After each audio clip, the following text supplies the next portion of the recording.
It's time to meet Clifton. With your host, Ray Grabowski. Hi everyone, here's Ray. Hello everyone, and thank you for joining us. Once again, welcome to another installment of Meet Clifton. I'm Ray, and this young lady to my left is my co-host, Lauren Scarfo. How are you, Lauren? I'm good, how are you? I'm great. Tonight we have several guests who have much to tell us about their involvement into what makes Clifton such a great place to live. But first, the Two Tones Orchestra has a song for us. Take it away, guys.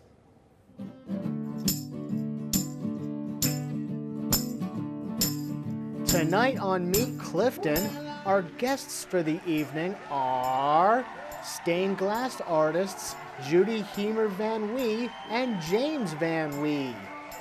Representing Cub Scout Pack 21 and Boy Scout Troop 21, Mike Klingler and Harold Brachero. And from the Avenue of Flags Committee, Joe Tuzzolino. With musical accompaniment by the Two Tones. All this and more on Meet Clifton.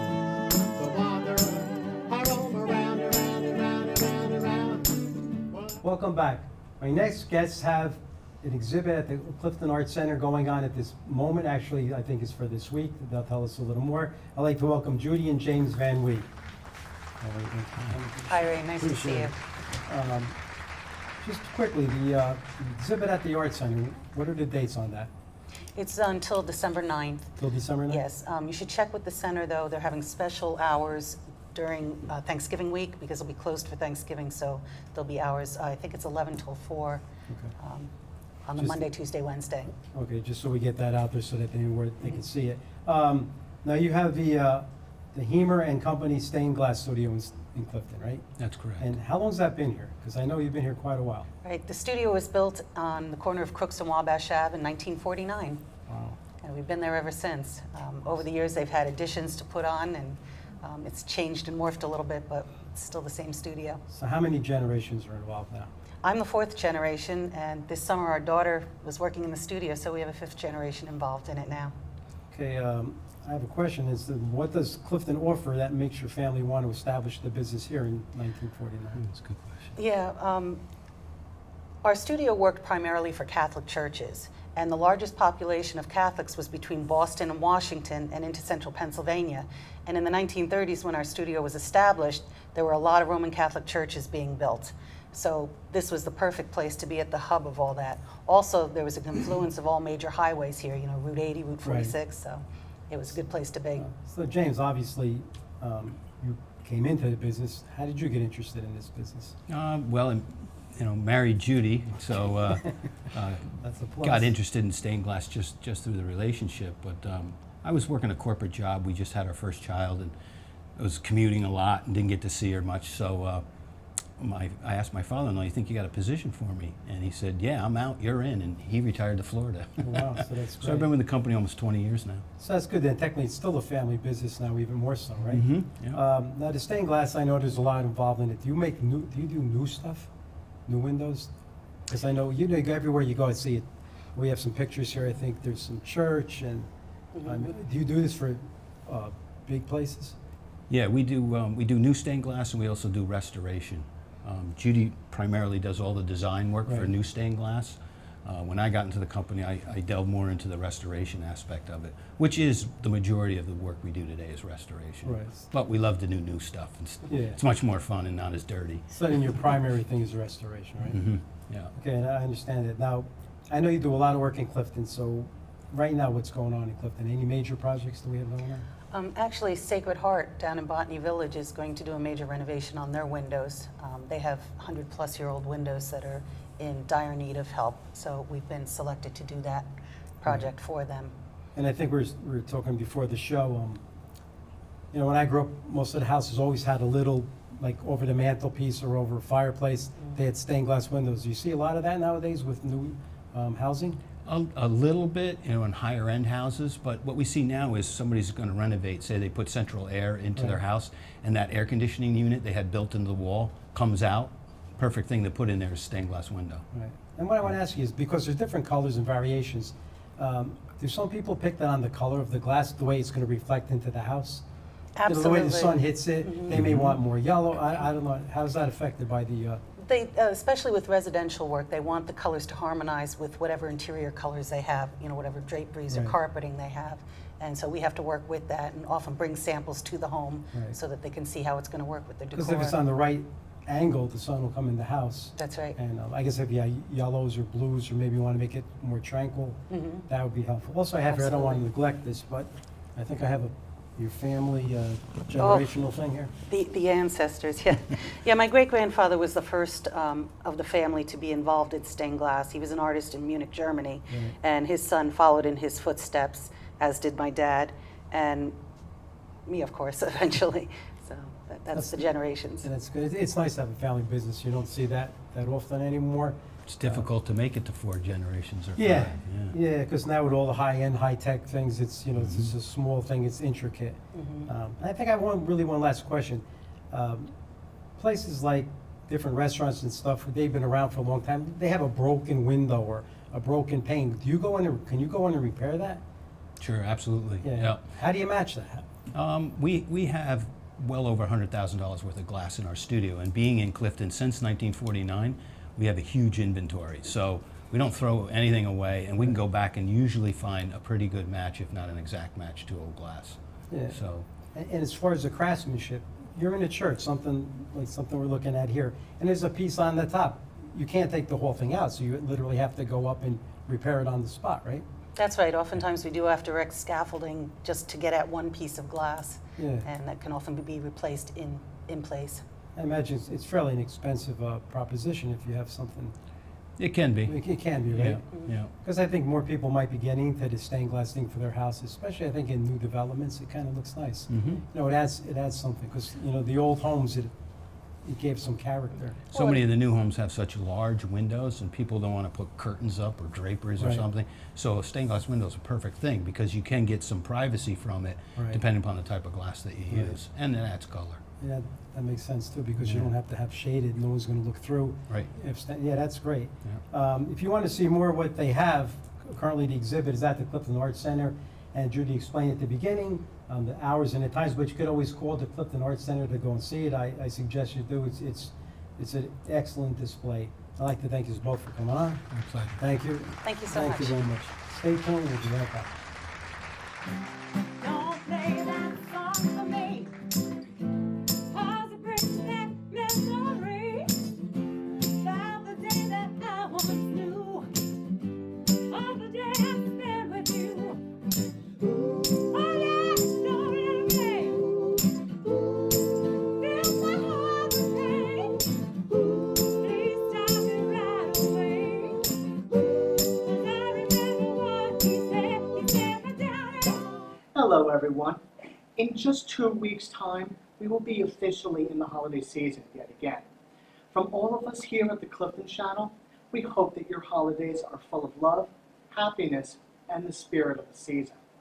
Whether you celebrate Christmas, Hanukkah, Kwanzaa, Yule, or any of the other festivals at this time of year, please be kind and courteous to everyone and let the true spirit of the season shine through in your hearts. Thank you, and happy holidays. Welcome back. Tonight with us are a few people that are part of a long tradition in the United States. I'd like to welcome Mike Klinger, Assistant Scoutmaster for Pac 1, Harold Bracero, Scoutmaster for Troop 21, Kevin and Chris from the Boy Scouts. How are you? Welcome. Thanks for coming on. I appreciate it. How you doing, guys? Why I asked them on is because I think Boy Scouting is a very important thing. I mean, I was a Boy Scout, and many of us growing up. I kind of think maybe it's dwindling a little bit. I think we could probably use more members. I have to ask that to Mike. But if someone's interested, Mike, in joining the Scouts, how do they go about that? Okay. At least, let's talk Clifton.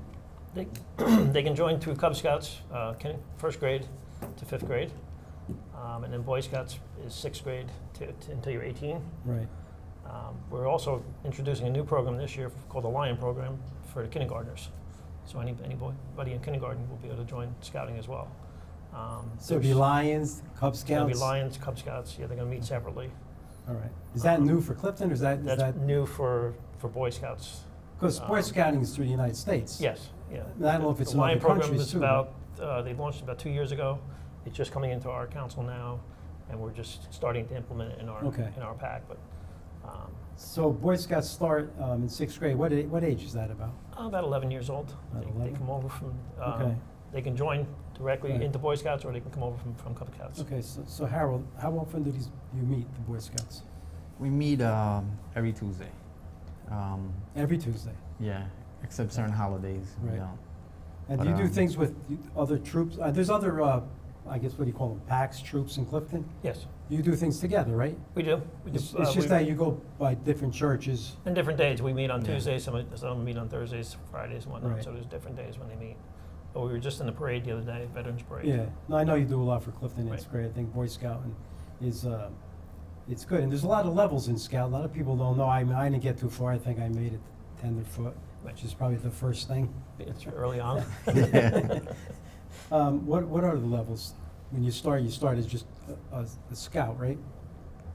Start as tenderfoot, then Tender, you do that's what it scout, was. second class, first class, life, star, and then of course eagle. Eagle. Okay, so Eagle's the highest. Eagle will be the highest, and it's No, I understand. not everybody makes Eagle No, Scout. no, no, Yes. and I understand there's really not a lot of Eagle Scouts in the entire country. No, No. it's a very big honor to do it. Christian is an Eagle Scout. Okay, all right, congratulations. We have a lot in Clifton, though, from what I We do. understand. Right? Clifton has a big organization of Eagle Scouts, which is really, really good. Let me ask Chris, what's your favorite thing in scouting? I like going camping. It's Camping? fun. To go outside, do different activities like orienteering, compass, and finding directions with markers and Right. stuff. Hanging out with friends. It's fun. So when you're camping, do you have any problems with wildlife? Bears? Before we go camping, we go over any dangerous things that are in the area where we go camping, Right, and we take precautions so that nothing happens. right.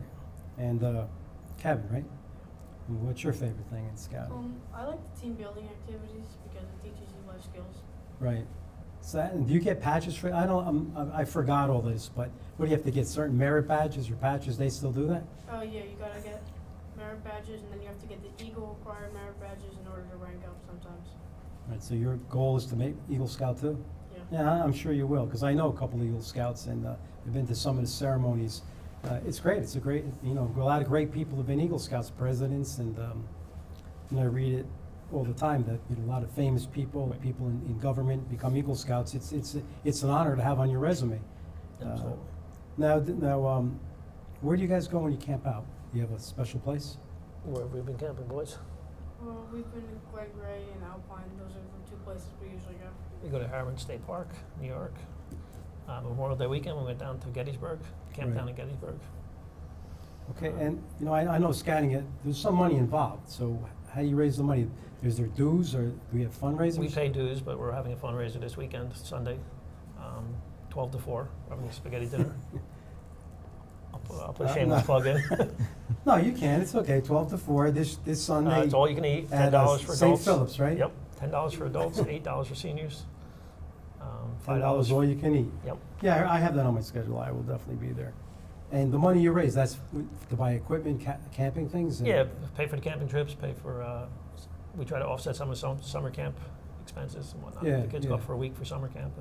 Now, when you integrate these things, now do Cub Scouts and Boy Scouts ever do things together? We do with the older scouts. They're called Weeblos and Arrow Light Scouts.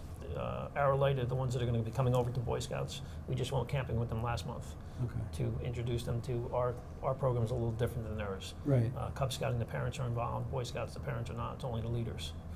So we take them one time before they cross over to show them what they're doing and No, whatnot. that's good. And just really quickly, Harold, you're always looking for members, right? Yes. And so if somebody wants to contact you, they go through the church usually, or where, because most of them are out of churches, right, the Boy Scouts? Most of it, yeah, they meet in churches, but They meet in the we churches. put flyers in the schools and whatnot. Now, do you think the attendance has been down for Boy Scouts, Oh, the past few absolutely. years? Because when I was a kid, everyone wanted to be a Boy Scout. We all did it, and I think they're getting, trying to get away from it. We're trying to encourage more kids to join these things. So, it's hard. You're competing against all the sporting teams, and there's a lot more activities than there was years ago. Yeah. When we were kids, there wasn't. And then understand you learn extracurricular. a lot more about being an adult through scouting. Oh, absolutely. Your training, respect for your country, for your government, for your family and friends. That's all part of scouting, which is very important, and I think we lose that today. Absolutely. I think people watching, if you have any young people at home, boys Cub Scout age or Boy Scout age, you might want to consider getting your kids involved in this. If you want to see them, you could go to their troop is 21 out of St. Philip's. You could contact them at any time, or just show up this Sunday at the St. Philip's event. Thanks for coming on. I appreciate it. Thank you. Hopefully we've learned a couple things. Thanks, guys. Thank you. Now stay tuned. We're going to have the updates. Thank you. Hi, Clifton and friends. Welcome to the updates. Well, the holiday season is upon us, and Lambert Castle is hosting their annual Holiday Boutique. They're located on Valley Road, and they have many handcrafted items for family and friends, for your animal pets, household items, so everything under the sun. They had a great holiday boutique last year, and it should be the same this year. Again, they're located on Valley Road, Lambert Castle, and it's going on through November 26th. Then on November 19th, Clifton is having their 5K Stampede through Clifton. So please call City Hall for details on that if you're a runner and like to participate. And the Clifton Health Department is hosting their full rabies clinic on Tuesday, November 14th and November 28th from 6 to 8 p.m. at the DPW garage. So please call City Hall for that. And the number is 973-470-5760. And Clifton Cares is boxing again for our soldiers for the holidays. So not everyone will be home for the holidays with us, so please bring your donations and postage and money to City Hall before November 22nd. If you need more info, call Liz Gagnon. The number is 973-818-8141, or call Mayor Insaldi at 973-470-5757. And they'll also give you the exact date when they will hold the boxing. So if you'd like to participate with that as well, they would appreciate any hands that can help them. And again, this is for the soldiers abroad, protecting us to be here safe and sound. So thank you very much, and looking forward to see you around town. Thanks so much. Welcome back. My next guest is the newest member of the Avenue of the Flags. I'd like to welcome Joe Tuzzolino. Nice to meet you. Thanks, Joe. Thanks for coming on. I appreciate it. No problem. Obviously, Joe Tuzzolino is a Clifton resident, also a veteran, right, Joe? Yes, sir. Veteran, you were in Vietnam, right? Yes. So you were in what, in the 60s? I entered the Marine Corps in 1968. Oh, you're Marine Corps. Yes. Okay. So now you're a member of the Avenue of Flags, and we all know that the Avenue of Flags is one of the greatest things Clifton has to demonstrate their pride in our veterans. I think we're probably, in the whole United States, we probably have more flags. But how did you become involved with this?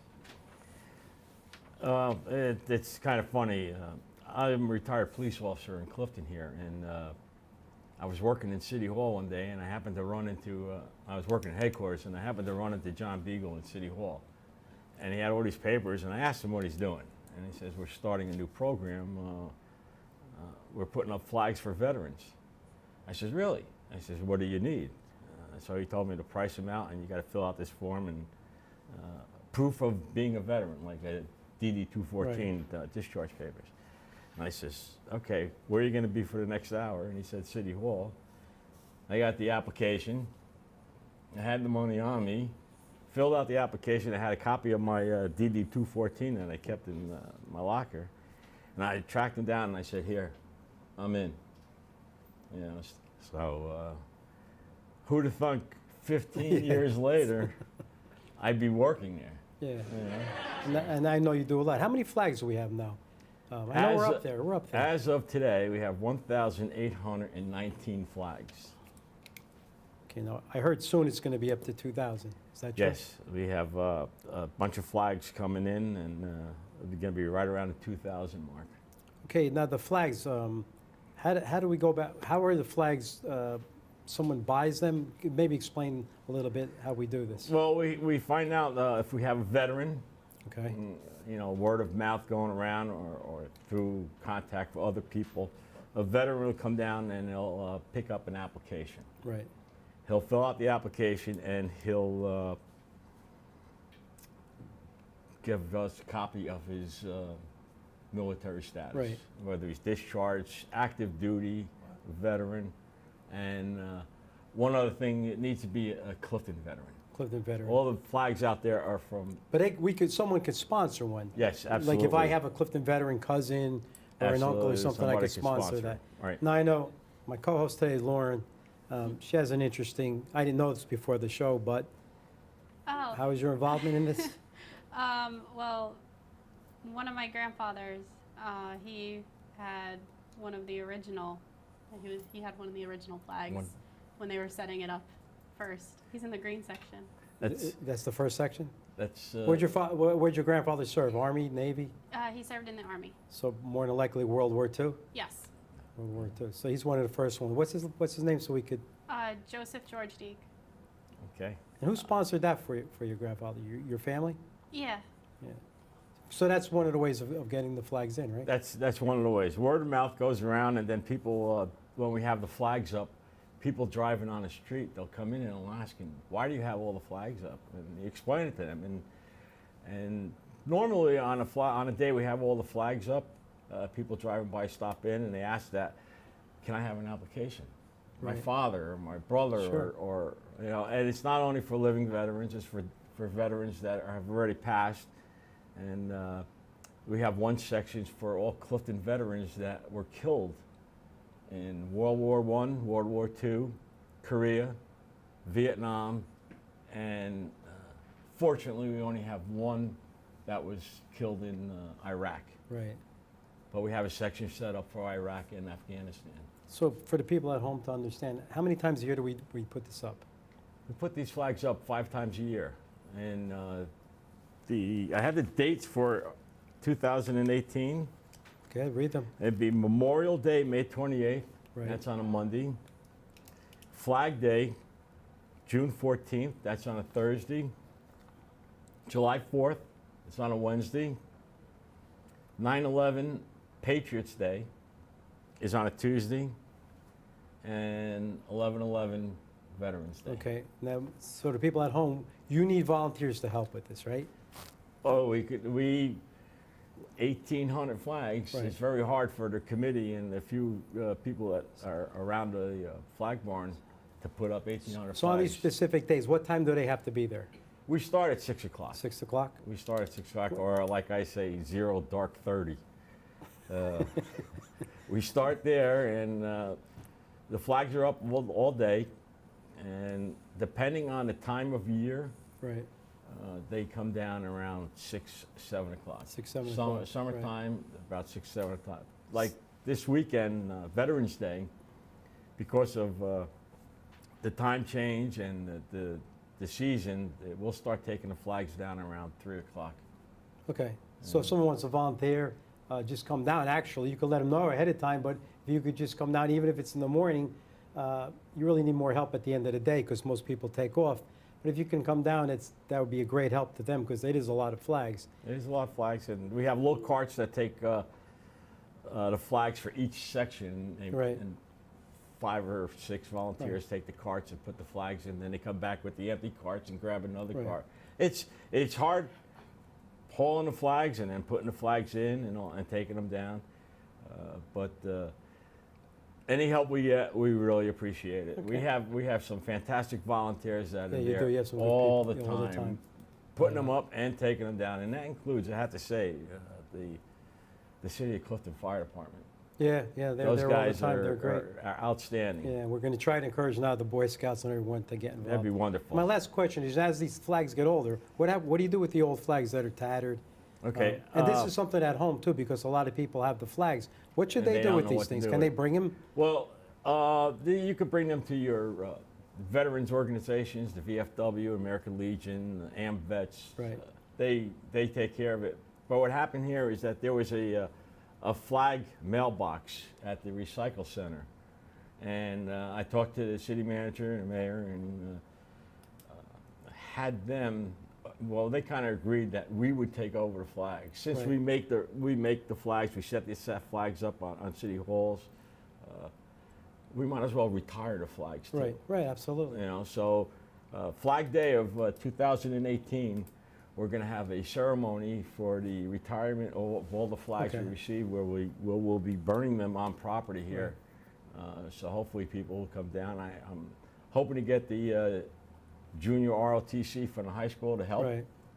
I've talked to their warrant officer over there, and things are looking good on that place. And we'll have a nice ceremony for the retirement of the flags. Good, because we want to do it respectfully, and we don't want any disrespect for the flags, especially today, what's going on. You know, our flag is important, and especially to our veterans, we don't want to do anything wrong. To me, it's very important. You know, we don't want to disgrace it in any way, so we want to make sure that when you retire a flag, we do it the right way. It's got to be done proper If way. anybody wants to help Joe down at any of these things, stop by, ask him, stop at the barn any day. They'll let you know when you can help out. Joe, thanks for the information. I appreciate it. Okay, Thanks for no coming on. problem. May I just say one thing? Sure. To all my fellow Marines out there, happy birthday. Happy birthday. Thank you. We'll be right back.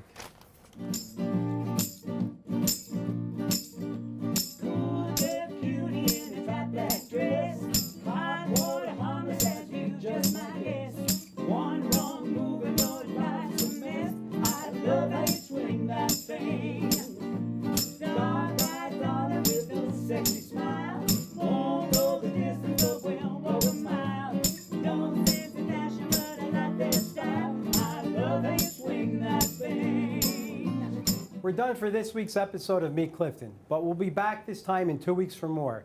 I'd like to thank all our guests for joining us this week and for making Clifton an amazing place to live.